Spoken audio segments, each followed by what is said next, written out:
Hai, apa kabar semuanya? Balkis dan Fikri di sini siap berbagi cerita.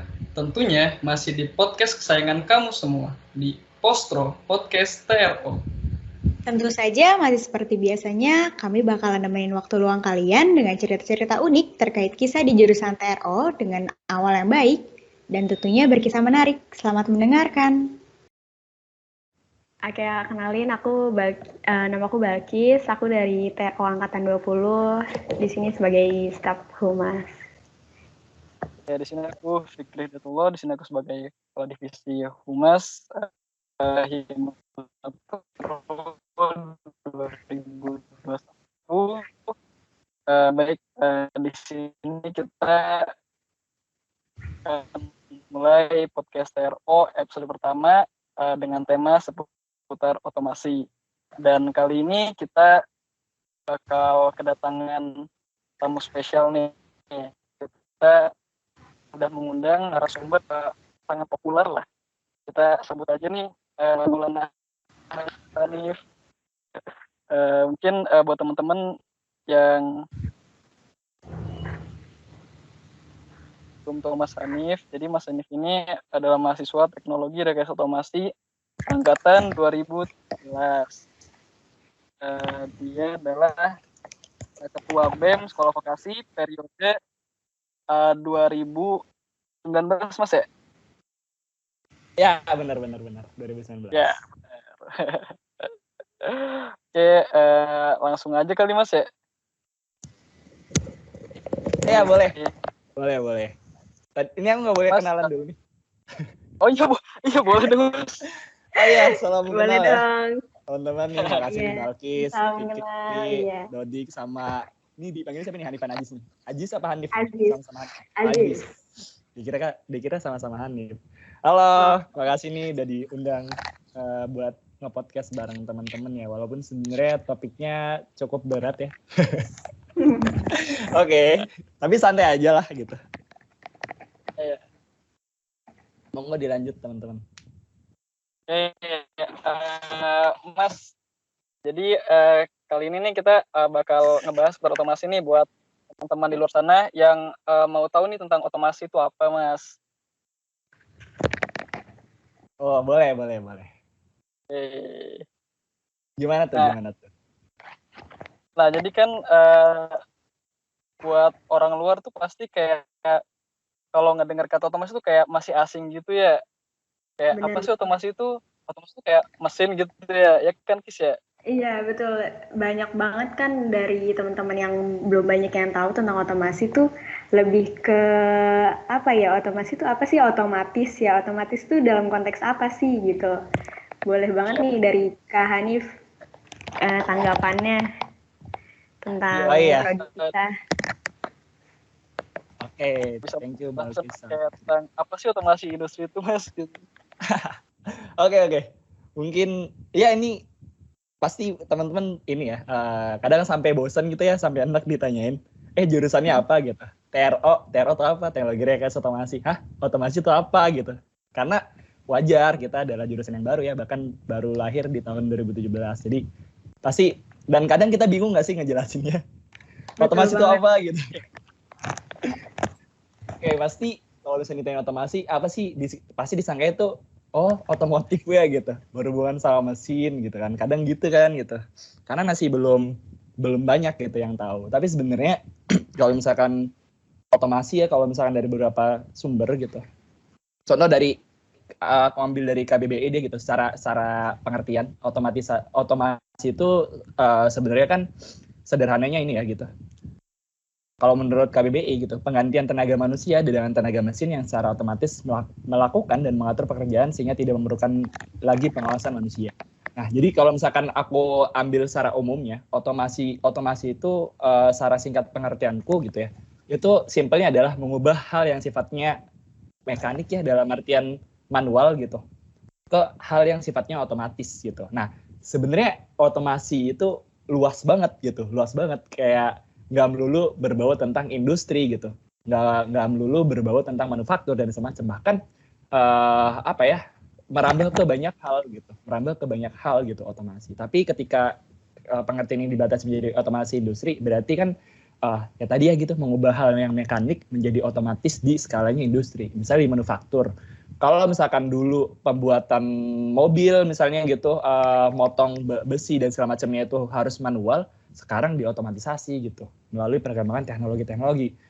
Mulai dari CNC dan segala macam. Itu secara singkatnya. Terus kalau misalkan ditanyain mengenai otomasi sebenarnya arah kemana sih? Mungkin teman-teman dan aku mungkin juga sempat bingung gitu ya.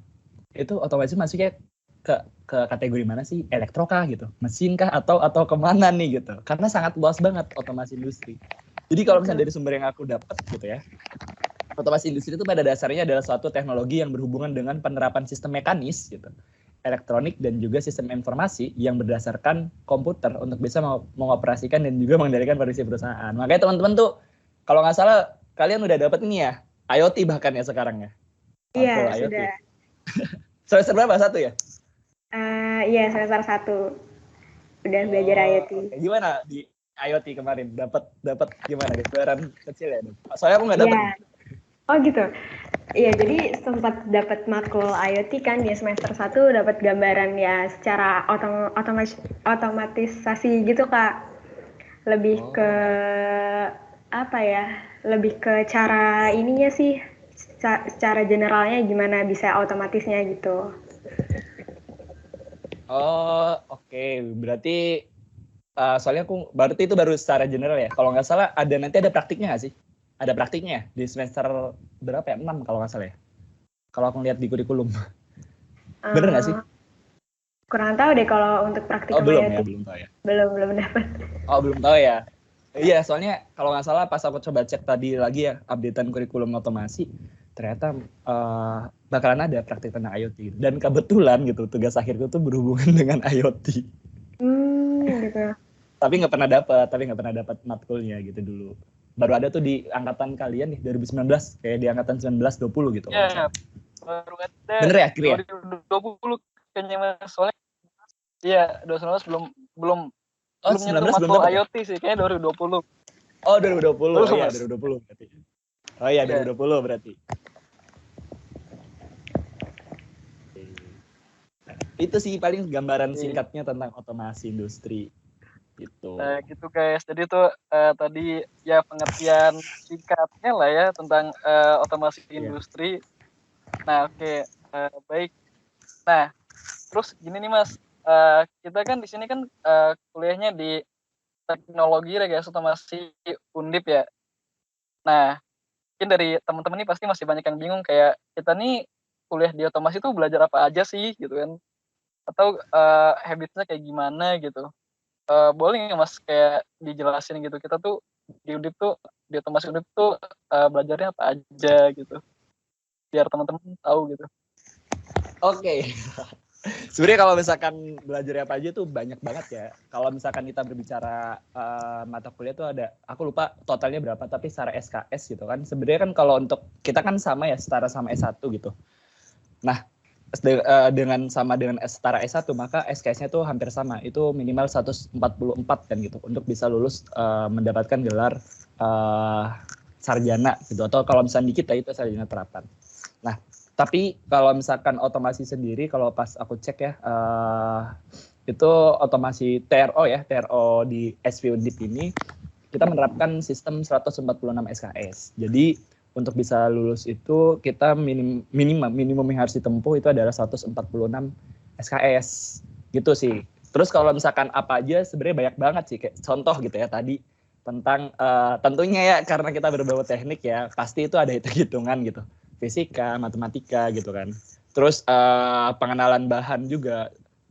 Karena kan sebenarnya kan kita tuh agak otomasi itu kita tuh lebih dekatnya itu berbau dengan elektronik gitu.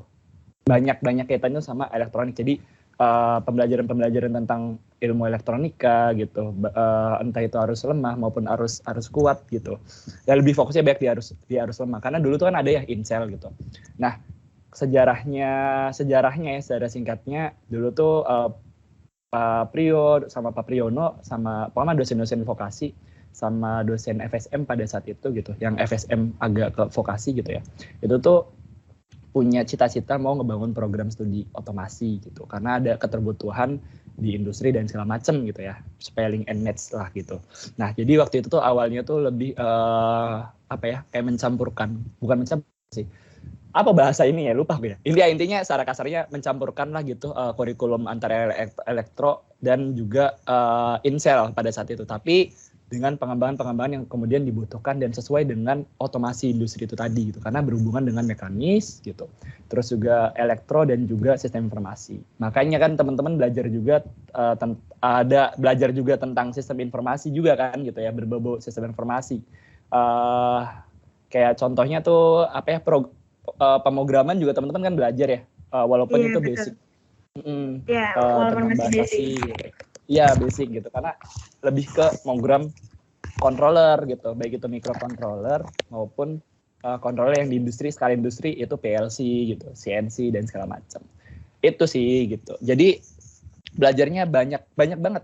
Ada sekitar 146 SKS. Beberapa di antaranya tadi ya sempat di-spill IoT, terus fisika itu pasti ada, matematika gitu. Belajar tentang matematika juga, perhitungan juga. Terus juga belajar bagaimana memprogram gitu. Itu basicnya itu adalah program, elektronika, dan juga tadi ya mekanik itu tentang ilmu bahan gitu. Jadi kita harus tahu juga bahan yang akan kita kontrol itu apa, akan kita kendalikan secara otomatis itu apa, gitu sih gitu. Kalau secara singkatnya kayak gitu. Iya, berarti lebih bisa disebut dengan kita nih belajar mekanik iya, elektro iya gitu, dan pemrograman buat si mekanik iya itu juga. Iya, betul. Benar. Oke, makasih tanggapannya.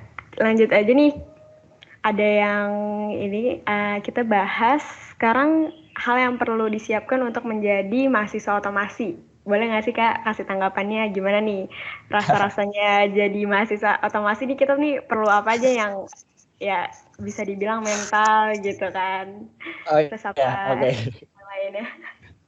Oke. Ya ini aku jawab dari perspektif aku yang nggak otomasi banget sebenarnya gitu. Ya, karena jadi mungkin ini sih kalau pandanganku ya, karena setiap ilmu tuh penting gitu, dan kalau menurut pandanganku pribadi, belajar itu kan tidak melulu di kelas gitu ya. Contoh ini adalah proses kita untuk belajar ya, untuk lebih tahu dan memaknai otomasi itu sebenarnya apa gitu. Karena gini sih, kadang kita tuh mungkin teman-teman juga ngerasa sempat bosen gitu ya kuliah gitu. Ini nggak cuman buat kita yang di otomasi, tapi juga mungkin yang di jurusan lain kayak aku salah jurusan deh, mungkin kan pernah kayak gitu kan, kayaknya aku ini deh. Nah bisa jadi karena mungkin kita belum begitu tahu dan mendalam mengenai keterbutuhan kita, dan juga apa sih sebenarnya tuh jurusan kita tuh arahnya kemana, dan kita nggak menggali. Dan ternyata gitu, aku baru tersadar juga gitu, ternyata emang otomasi itu sangat penting gitu. Otomasi sangat penting. Oke, dalam dunia industri, kita berbicara tentang dunia industri, otomasi itu punya peluang yang sangat besar. Karena apa gitu? Di era digital gitu, di era yang sekarang tuh serba digital dan digital dan juga otomatis dan semacam. Otomasi itu sangat diperlukan di masa depan. Walaupun gitu, ada side effect-nya. Side effect-nya apa sih? Side effect-nya berbicara tentang otomasi, ya pasti tadi ya gitu ya. Otomasi ini secara bahasanya aja udah sangat-sangat nggak humanis gitu. Dalam artian kita side effect-nya kayak ini menggantikan manusia ya gitu. Pekerjaan manusia nanti bakal hilang. Bahkan sampai waktu itu sempat ngobrol ya sama teman-teman FISIP dari segi kebijakan dan segala macam gitu. Kita mencoba membedah sedikit tentang bahwa ada kemungkinan post-human age gitu. Apa sih post-human age? Post-human age itu adalah kondisi di saat manusia itu sudah nggak berguna lagi karena akan tergantikan oleh robot. Sekarang udah ada banyak AI, IoT tadi gitu ya, Internet of Things tuh merambah juga ke AI gitu. Gimana coba ketika nanti semua pekerjaan digantikan sama teknologi gitu. Nah itu. Nah, jadi aku mulai tersadar bahwa oh iya ternyata belajar tentang teknologi itu penting karena apa gitu. Kedepannya gitu, kita nggak pernah bisa membendung teknologi itu sendiri. Nah, kita sebenarnya beruntung berada di otomasi, walaupun mungkin pembicaraan tentang hal tersebut tuh masih sangat-sangat minim gitu ya di rumpun jurusan kita sendiri gitu. Kita lebih banyak berbicara tentang belajar gimana caranya menjadi lulus menjadi seorang STRT otomasi lah gitu, STRT dari otomasi gitu. Tapi kita juga tidak pernah mencoba melihat apa sih otomasi itu nanti ke depan itu kita harusnya gimana gitu. Nah dari sini gitu, dari perjalanan gue selama di Undip gitu, kemudian aku tersadar bahwa oh iya gitu, ternyata belajar di kelas itu nggak selamanya cukup gitu kan. Dalam artian gitu, oke, itu sangat penting sebagai pengetahuan fundament kita soal otomasi itu kayak gimana. Kayak tadi kita bakal belajar tentang IoT, kita belajar tentang pemrograman gitu kan. Nah, pemrograman dan juga banyak hal-hal lainnya gitu di jurusan. Tapi obrolan mengenai isu-isu otomasi, teknologi itu juga ternyata sangat penting. Jadi kalau misalnya apa sih yang perlu disiapkan untuk menjadi mahasiswa otomasi? Pertama, kita harus sadar gitu bahwa di otomasi itu kita berbau tentang teknik, maka mau nggak mau kita harus menghadapi hal yang sifatnya hitung-hitungan, dan itu tidak bisa terhindari gitu. Nah, terus yang kedua, kita pasti bakalan berkaitan dengan elektro lah gitu, berkaitan tentang elektro, listrik dan segala macam gitu. Nah, maka dari itu kita juga harus siap tuh untuk belajar mengenai sistem kelistrikan yang berkaitan dengan elektro lah gitu. Nah, itu kaitannya juga dengan fisika dan segala macam. Itulah. Terus kemudian ya tadi program ya, kita harus melek juga nih tentang teknologi berbasis informasi tadi gitu, karena kita bakalan banyak tentang itu gitu. Jadi itu sih kalau misalnya yang perlu disiapin, setiap orang punya metode belajar yang masing-masing. Nah, silahkan cari metode yang paling pas untuk benar-benar belajar gitu, untuk metode belajar untuk bisa memahami dan memaknai otomasi itu sendiri. Paling itu sih. Oke, bener banget nih tadi guys.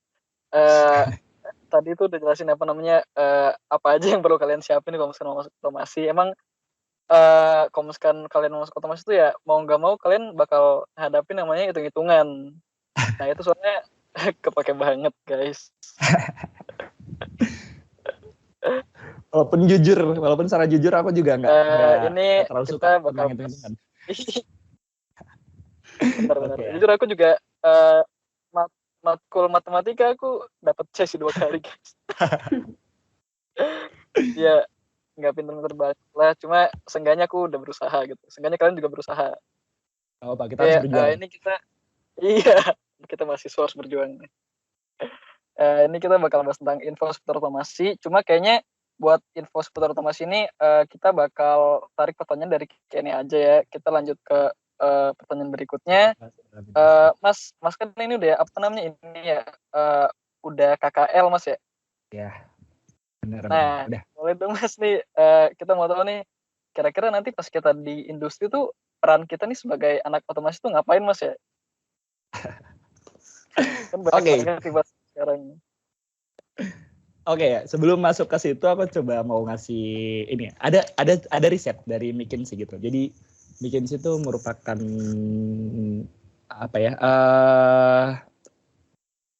perusahaan yang bonafit lah di luar negeri gitu ya, multinasional lah bisa dibilang itu, dan juga beliau tuh pernah mereka itu punya riset di tahun 2016 yang mana 5 ini fakta di lapangan. Makanya kenapa sebenarnya kita sangat penting dan perlu belajar teknologi, karena kaitannya dengan industri gitu. Otomasi punya peran otomasi nih gitu ya, side effect-nya tuh ternyata hampir menghilangkan 52,6 juta jenis pekerjaan dalam 5 tahun ke depan. Dampak dari otomasi industri gitu. Makanya sebenarnya orang yang ada di otomasi industri itu sangat beruntung sebetulnya. Kenapa? Karena kita diuntungkan oleh tadi. Side effect-nya apa gitu? Side effect adalah pekerjaan manusia. Nah terus kalau misalnya peran otomasi dalam dunia industri banyak banget tadi gitu ya. Banyak banget tentang peran otomasi di dunia industri. Kayak contoh, karena kan gini ya, otomasi industri itu adalah bakal memberikan efisiensi terhadap industri. Terus kita sebagai apa biasanya di dunia industri, kita bakalan monitoringnya sebagai orang yang kontrol. Karena gini, otomasi itu dibagi menjadi 3 kalau nggak salah ya. Pertama itu adalah fixed otomasi atau otomasi yang tetap gitu ya. Otomasi yang tetap gitu. Nah, otomasi yang tetap itu apa sih? Itu adalah alat otomasi industri itu bakal ditetapkan dengan serangkaian otomasi ataupun tugas yang sama gitu. Nah, kalau misalkan alat otomasi yang kayak gitu. Kayak contoh misalkan teman-teman main ke Coca-Cola atau misalkan ke kemana gitu. Nah itu kan ada alat untuk ngisinya tuh secara otomatis gitu. Nah itu biasanya dia jadiin alat tugas akhir juga sama teman-teman otomasi itu gitu ya. Sistem-sistem kayak gitu. Nah itu adalah tetap kan gitu. Dalam artian dia bakalan ngoperasiin kayak gitu terus. Nah itu adalah jenis otomasi tetap. Nah kemudian ada juga, nah kalau misalkan mesin yang kayak gitu, kita tuh lebih ke monitoring gitu. Lebih ke monitoring itu alatnya masih berjalan dengan ini enggak gitu. Dan segala macam. Dan kita bisa bahkan merancang itunya gitu, merancang ke arah sananya gitu, otomasi gitu ya. Terus kalau misalkan otomasi yang bisa diprogram ya, jadi ada juga yang dia tuh perlu diprogram dulu untuk bisa dikerjakan secara otomatis gitu.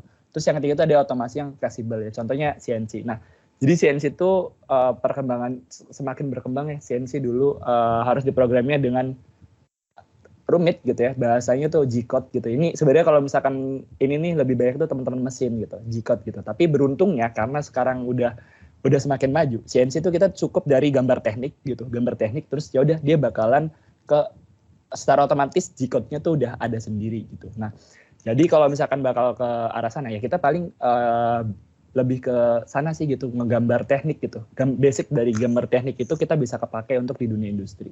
Untuk bisa mengoperasikan gitu, untuk bisa mengoperasikan dan juga bahkan kalau misalkan sarjana terapan ya, biasanya sarjana tuh lebih kepada apa ya disebutnya bisa menjadi supervisor dan menjadi lebih ngontrol gitu, bagaimana memanage sebuah apa yang bakalan diproduksi gitu misalnya gitu, apa aja yang perlu diproduksi gitu. Kayak gitu sih.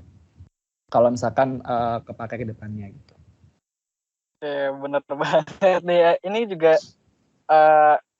kita nih sebenarnya kalau misalkan untuk di industri sebenarnya banyak ya apa namanya peran yang bisa kita ambil sebagai anak otomasi gitu. Kayak contohnya aku kemarin dapat matkul SCADA, ini juga kayaknya diterapin di pabrik. SCADA itu kayak supervisory control and data acquisition. Jadi kayak sistem kendali yang berbasis komputer terus dipakai untuk kontrolin suatu proses gitu, kayak proses industri, manufaktur, pabrik, produksi dan lain-lain gitu. Nah ini kepake juga nih di industri teman-teman. Nah iya betul tuh SCADA ya, aku lupa ya. SCADA tuh biasanya kepake banget di industri. Tapi Mas kemarin KKL berapa bulan Mas? Kalau kemarin tuh kan sebenarnya harusnya 6 bulan, cuman karena kondisi yang nggak memungkinkan jadi ya 3 bulan sih kemarin di Laksana Karoseri di Ungaran.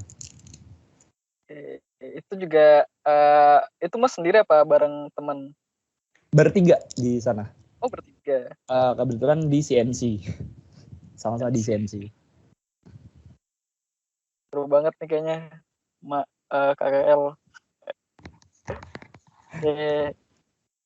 Mungkin nih bisa lanjut ke Q&A. Oke, jadi sebelumnya Q&A ini diambil dari pertanyaan question yang ada di Instagram ya. Jadi yang nanya nih nyampur gitu, ada yang dari angkatan 2020, 2019, 2018 gitu. Pertanyaan yang pertama ada yang nanya nih, info magang yang sangat mantep gitu. Boleh nggak dikasih tahu dari Kak sendiri? Oke, info magang yang sangat mantep. Aduh. Oke, sebenarnya kalau magang ya, ini sih yang perlu tuh kalau misalkan magang ya, kalau bisa sih sedini mungkin teman-teman tuh mulai cari informasi, mulai cari info ya. Kalau dulu tuh kita tuh masih manual banget ya, dalam artian mungkin kita manusia-manusia yang belum canggih seperti kalian gitu, dalam artian sekarang banyak informasi itu bisa tersebar gitu, bahkan di TikTok ya, di platform TikTok aku baru kemarin tuh dapet ternyata, jadi tuh ada gitu tips and trick dapat magang, bahkan informasi untuk magang dan segala macam biasanya banyak banget terbuka di media tuh banyak banget. Nah jadi kalau bisa teman-teman tuh sedini mungkin tuh benar-benar cari informasi tentang magang tuh banyak di berbagai platform gitu. Di Instagram juga banyak. Cuman aku lupa nama Instagramnya apa gitu. Di TikTok juga ada kemarin tuh ada gitu. Jadi perluas. Sekarang udah di dunia digital gitu. Teman-teman benar-benar manfaatin dunia digital itu, internship dan segala macam. Bahkan ada yang online dan juga offline. Teman-teman kalau misalkan mau di semester 3 misalnya di semester yang masih muda lah gitu. Buat nyari informasi itu dulu tuh boleh banget coba aja dulu gitu magang online gitu misalnya gitu yang berbau tentang otomasi. Nah terus kalau misalkan yang semester untuk magang yang masuk SKS gitu. Nah jadi nanti teman-teman bisa punya gambaran gitu. Nah di magang yang masuk di SKS kan kalau nggak salah tuh di semester 7 gitu ya. Nah itu kita tuh salahnya gitu dulu tuh kita ya terutama aku lah gitu. Salahnya tuh ini buat jadi pembelajaran gitu. Kita nyarinya itu mepet di dekat-dekat di semester 7 gitu. Nah itu jadinya kita manual tuh. Kita nyari ke Ungaran gitu sampai ke banyak banget sih sebenarnya kalau misalnya di sana juga banyak. Ada di CV Laksana Korseri, terus juga ada yang kemarin tuh di BMKG gitu. Bener nggak sih BMKG? Iya di BMKG bawah. Iya. Iya ada di BMKG di Semarang bawah. Terus juga ada yang di PLN di Ungaran gitu. Itu di Gardu Induk kalau nggak salah. Itu ada juga yang di situ. Nah itu teman-teman bisa tuh mulai cari informasi dari sekarang. Mulai dari sekarang tuh boleh. Kalau itu yang mau di daerah sekitar Semarang. Tapi kalau misalnya teman-teman mau lebih luas lagi, sebenarnya banyak banget gitu. Bahkan sebenarnya kemarin sempat nge-challenge teman-teman 2018. 2018 tuh sempat ada yang ikut lomba ke luar negeri ya. Ke Thailand waktu Afifa, siapa lagi ya? Afifa, Akbar. Andre. Oh ya, Andre nggak ikut. Andre Yang basket. Oh ini Mas Ageng. Ya Ageng, si Ageng. Waktu itu pernah nge-challenge Fah gitu sama Nila gitu waktu itu. Coba deh. Kalau kita jurusan baru gitu, kita harus bisa nge-challenge bahwa kita harus lebih ini. Bisa nggak? Kira-kira aku challenge kalian buat coba di sini kan pas di lomba di Thailand kalau nggak salah waktu itu. Ada tuh kan perusahaan di luar negeri. Nah, coba bisa nggak teman-teman buka ruang untuk ke sana buat coba mencari info magang di sana kira-kira bisa nggak atau minimal kerjasama dengan otomasi di vokasi kita kira-kira bisa nggak gitu. Nah itu kemarin udah coba di challenge. Kalau nggak salah tuh udah coba ajak ngobrol. Cuman cara lengkapnya aku lupa gitu. Itu aku coba ngobrol ke April. Jadi teman-teman nih gitu. Kalau misalnya teman ada lomba dan semacam ada setiap kesempatan dan segala macam itu bisa tuh buat di sharing ke teman-teman lainnya. Kalau misalnya info magang ya tadi ya kalau di Semarang banyak gitu. Dan jangan lupa kita hidup di era digital yang semuanya serba ini. Manfaatin Instagram, manfaatin TikTok gitu ibaratnya, manfaatin platform-platform digital teman-teman juga untuk ke arah sana juga gitu. Karena aku juga kemarin baru dapat juga info tentang internship dan segala macam. Itu sih paling. Jadi banyak banget kalau info magang. Oke, makasih. Lanjut ke question yang kedua. Ada nih yang nanya dari semester 5, gimana ya caranya biar bertahan di otomasi pas semester 5? Pusing banget gitu. Kasih dong Kak tipsnya gimana? Oke ya, aku juga nggak nyangka sih bisa bertahan sampai sekarang gitu. Betul. Oke, tipsnya gitu. Sebenarnya sih, secara jujur ya aku juga tadi ya udah disclaimer di awal gitu bahwa aku tuh nggak otomasi banget gitu. Bahkan sebenarnya banyak menghabiskan waktuku tuh di luar kelas gitu. Terutama berkaitan tentang organisasi dan juga dunia MSDM gitu kan. Karena emang banyak pengen ke arah sana. Gini sih sebenarnya tuh kalau aku memaknai ya bahwa dan juga hasil obrolan dengan teman-teman di berbagai fakultas tuh aku mencoba ngambil kesimpulan bahwa sebenarnya tuh kuliah tuh adalah untuk sebagai wadah kita untuk melatih cara kita berpikir, melatih cara kita melatih pikiran kita, mengupgrade diri kita sesuai dengan apa yang sebenarnya kita butuhin. Sebenarnya sih gimana caranya bertahan? Pertama, coba pertanyain lagi dah sama diri sendiri. Ini udah saatnya kita refleksi lah gitu, atau bahasa kerennya mah ini berkontemplasi gitu ya, merenung gitu. Coba merenung lah gitu. Kalau misalnya lagi di kamar gitu, coba renung deh. Sebenarnya apa sih awal dan tujuan kita masuk otomasi atau bahkan kondip gitu. Dari situ kan udah tahu. Misalkan, oh ternyata misalnya awalnya ya udahlah dulu kan asal masuk aja. Oh ya udah. Berarti ada kemungkinan nggak cocok nih dengan jurusan. Ketika emang nggak cocok dengan jurusan, ya pilihannya ya ini udah semester 5 nih gitu. Kira-kira apa gitu yang perlu kita lakuin gitu. Dari situ bakal dapat jawaban. Oh iya, aku tetap harus misalnya bakalan dapat pencerahan bahwa aku harus tetap mempelajari tentang otomasi yang sekiranya aku masih punya kesempatan untuk itu. Misalnya tadi ya, aku nggak begitu suka dengan hitung-hitungan. Nah, kira-kira apa sih yang berhubungan dengan otomasi yang minim dengan hitung-hitungannya? Ya misal, oh yaudah, aku suka banget obrolan tentang teknologi misalnya gitu. Yaudah, banyakin baca dan perkuat di sana gitu. Banyakin baca, banyakin diskusi misalnya gitu. Banyakin ngobrol yang itu mencoba menghidupkan kembali. Dan juga jangan lupa untuk cari kegiatan yang itu tuh bikin kita merasa hidup. Kayak contoh, aku suka banget dengan diskusi, dengan ngobrol-ngobrol. Ya udah aku cari tempat untuk banyak nih diskusi tentang apapun gitu. Atau misalkan suka apa nih? Itu sih gimana caranya bertahan di otomasi. Terus juga bener-bener rapihin lagi sih kira-kira apa sih kira-kira gimana sih di otomasi gitu. Karena gini sih. Yang paling utama adalah coba inget-inget sih kalau di sini kan kuliah itu kan adalah amanah ya dari orang tua kita gitu. Sebisa mungkin kita menyelesaikan studi kita itu dengan bertanggung jawab atas amanah itu dengan bagaimanapun kondisinya dan dengan cara apapun yang harus kalian tempuh karena setiap orang punya metode masing-masing gitu. Itu sih gitu. Kalau misalkan caraku untuk tetap bertahan di otomasi gitu ibaratnya gitu. Ya tadi gitu. Aku banyak belajar di luar jurusanku gitu misalnya gitu. Banyak belajar di mana gitu. Tapi tetap gitu. Yang utama nih juga jangan sampai ketinggalan banget gitu. Itu sih minimalnya gitu. Minimalnya aku bisa menyelesaikan tanggung jawabku ini sebaik mungkin yang aku bisa. Jadi nggak harus kayak kita harus kumlot misalnya gitu. Harus ini. Nggak apa-apa gitu. It's okay gitu. Kita punya keunikan dan kekhususan masing-masing yang itu hanya biasanya kita yang tahu gitu. Itu sih paling. Oke, makasih banget. Mungkin itu jawabannya benar-benar banget sih. Maksudnya kayak bikin pikiran ini kayak lebih jalan aja gitu. Kenapa? Soalnya kita disuruh merenung juga kenapa kita bisa ke otomasi, balik lagi dari awal, kenapa kita bisa di sana gitu kan. Jadi ya kita harus menyelesaikannya dengan cara berpikir kita sendiri gitu kan. Makasih banget Kak Hanif. Ya, semangat. Iya, pasti sih bakal tercerahkan nih. Santai. Aku juga kadang bertanya kenapa aku bisa masuk otomasi ya. Kenapa enggak masuk hukum aja dulu gitu atau FISIP gitu. Karena ternyata aku malah banyak belajarnya tentang hal-hal seperti itu gitu atau SDM gitu.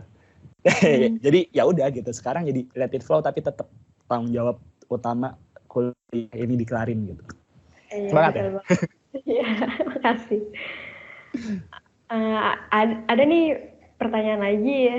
Tapi sebenarnya ini masih satu konteks sama yang tadi sih. Ada yang nanya, jelasin dong caranya cepat lulus dari otomasi. Gitu. Salah ini pertanyaannya, salah. Kakak aku salah. Oke ya. Ini adalah sebuah tips untuk gimana caranya lulus dari otomasi dari orang yang dari mahasiswa semester lanjut. Oke. Sebenarnya gini sih, kalau misalnya dari yang aku coba lihat ya dari contohnya yang paling cepat itu kan Anissa ya. Anissa bahkan di semester 8 udah lulus gitu.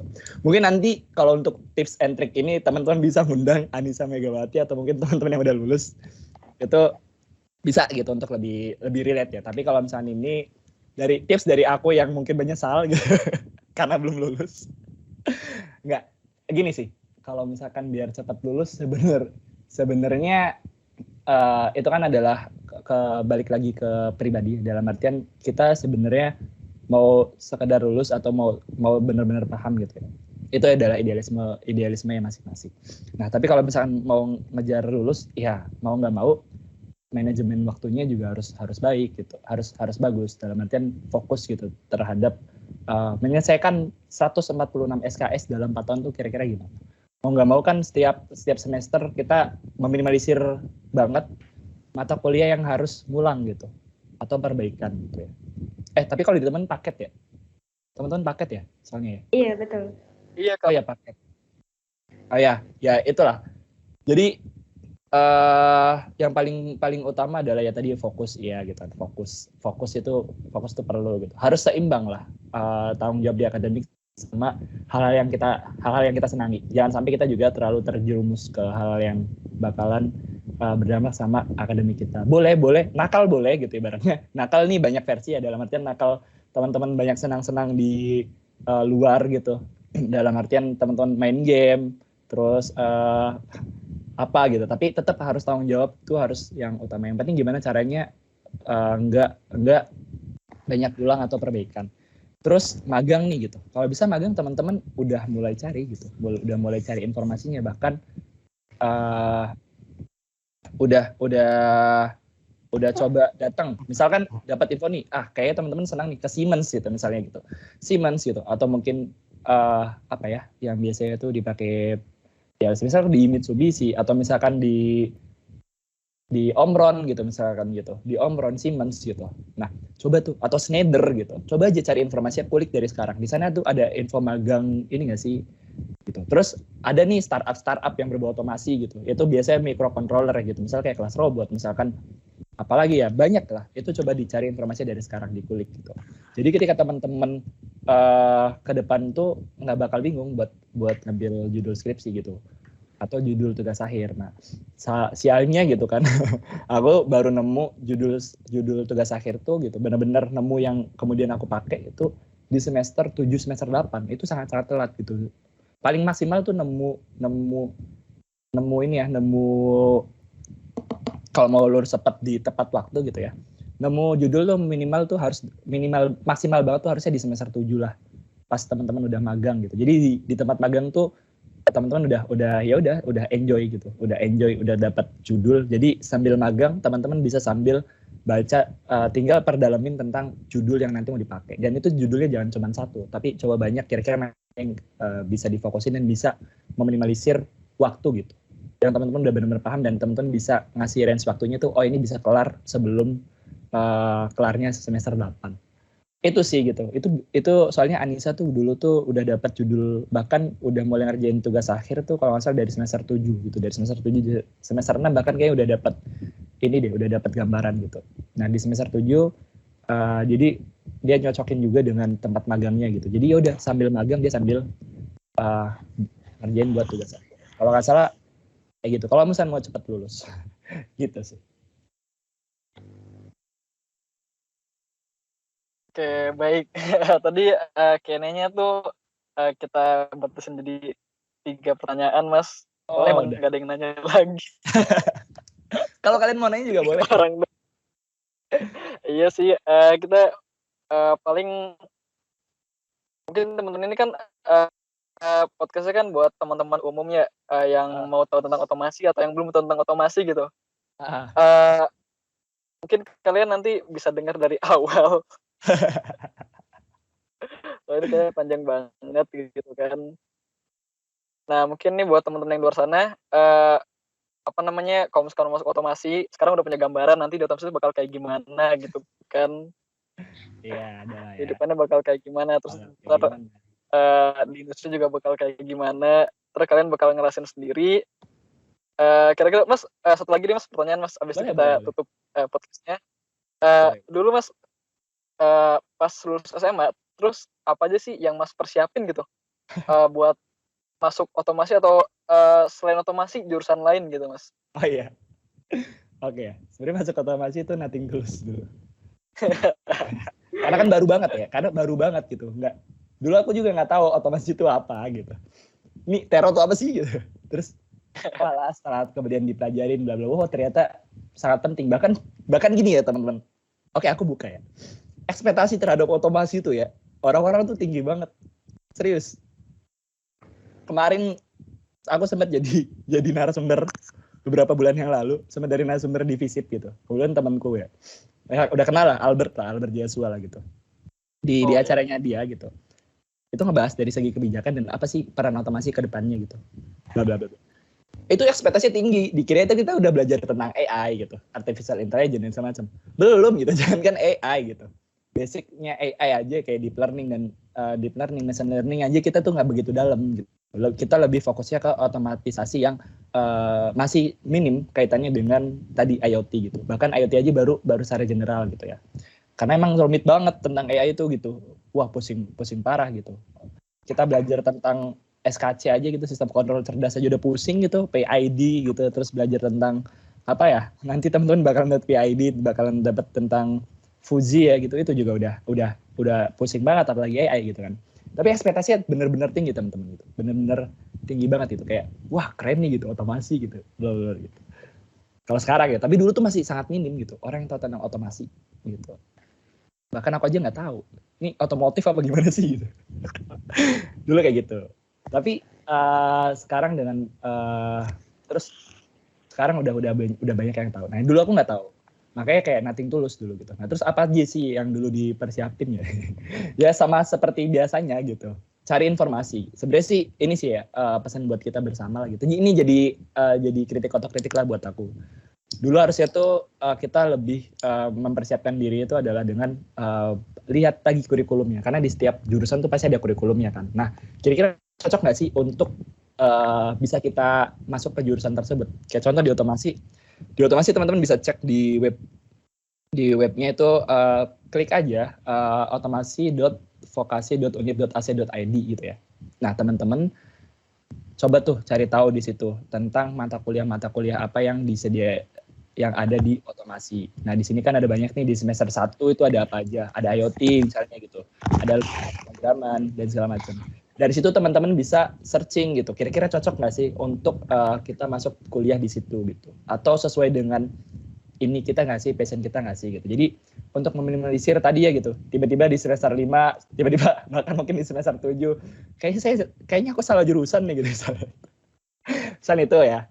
Ini juga berlaku untuk teman-teman yang mau daftar kuliah atau daftar ke jurusan manapun. Jadi kita harus riset dulu di awal gitu. Misalkan teman-teman mau jurusan mana, ya di search aja gitu. Kurikulumnya seperti apa sih? Karena di setiap jurusan pasti ada kurikulumnya sama ada gambarannya di situ. Jadi kadang kita sangat mager ya untuk mencari informasi itu secara langsung. Jadi ini aku kasih tahu gitu sih kali. Oke, makasih nih Mas Hanif udah mau jawab pertanyaan tadi. Maksud juga nih udah mau diundang Mas ke podcast TRO nih episode pertama. Oh iya, makasih juga nih udah ngundang ya. Walaupun sebenarnya aku nggak otomasi banget ya gitu. Obrolan ini sangat otomasi banget gitu. Tapi aku jujur suka banget ya ngobrolin tentang teknologi industri. Kebetulan lagi mempelajari itu juga gitu.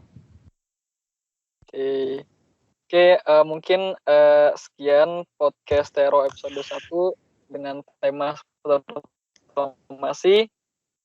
Bagi kalian yang masih ingin bertanya atau masih ingin tahu tentang otomasi, terutama otomasi di unit itu seperti apa, kalian bisa cek website kami otomasi.undip.ac.id. Langsung aja diakses ke sana. Mungkin sekian podcast episode 1 kali ini. Terima kasih. Assalamualaikum warahmatullahi wabarakatuh. Waalaikumsalam warahmatullahi wabarakatuh. Nah, itu dia kisah tentang lika-liku, senang dan sedih di jurusan kita yang tentunya telah disampaikan langsung oleh pembicara yang sangat keren. Terima kasih buat Mas Hanif yang udah berbagi pengalamannya. Buat kalian yang ingin tahu lebih banyak lagi tentang podcast kita, jangan lupa ikutin terus ya. Have a nice day.